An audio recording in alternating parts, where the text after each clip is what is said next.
Fatia Mohand Kassi, bonjour. Bonjour. Vous êtes la nouvelle présidente de l'amitié franco-berbère, Oui. association onaisienne depuis 2008-2009. Est-ce que vous pourriez présenter votre parcours et comment se sont passées vos premières semaines à la tête de cette association? Alors, donc l'association, nous avons eu une assemblée générale au mois de janvier, où la nouvelle présidente a été élue, qui est là devant vous. Nous avons donc proposé un certain nombre d'actions de projets et les premières semaines ont été...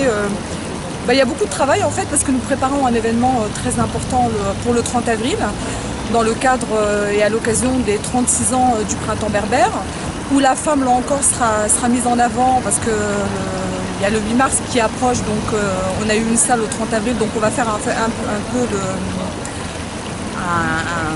on va réunir les deux événements pour pouvoir justement présenter l'association et la relancer à la ville d'Aulnay-sous-Bois et plus tard dans d'autres villes, donc notamment du territoire 7 où on contactera les 8 communes pour un petit peu se présenter et mettre en avant la communauté berbère.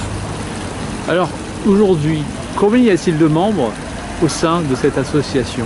Alors aujourd'hui, des membres actifs, on est une dizaine, une quinzaine à peu près, qui travaillons sur toute l'organisation notamment de l'événement du 30 avril.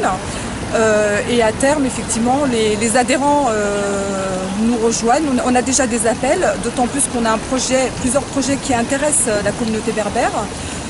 Les cours de berbère qui seront mis en place Donc prochainement. Donc, c'est un enseignement de la langue berbère aux enfants? Oui. D'accord, de la ville ou du territoire T7? Tout à fait. Donc on va commencer par la ville d'Aulnay parce que c'est ma ville. Donc on va commencer par ça, puis qui va doucement va sûrement.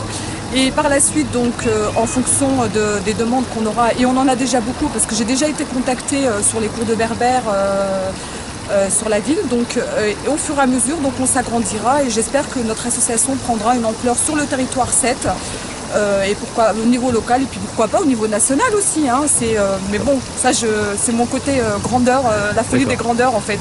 D'accord.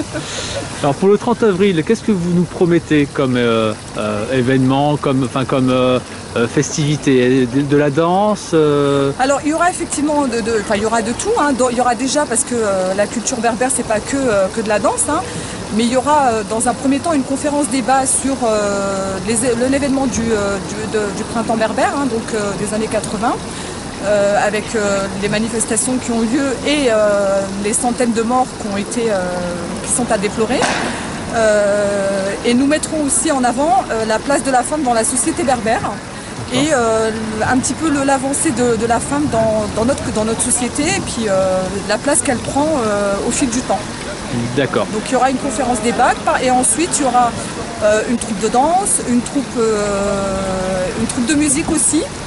Il y aura des expositions de l'artisanat berbère et on a invité un certain nombre de chanteurs justement pour mettre un peu de chaleur dans le cœur des Aulnaysiens et des personnes qui viendront donc ce jour-là.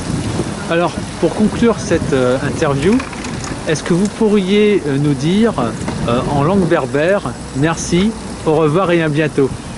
Alors, Fenmirt, El Soufet et Artekoun Saha. Merci bien. Je vous en prie.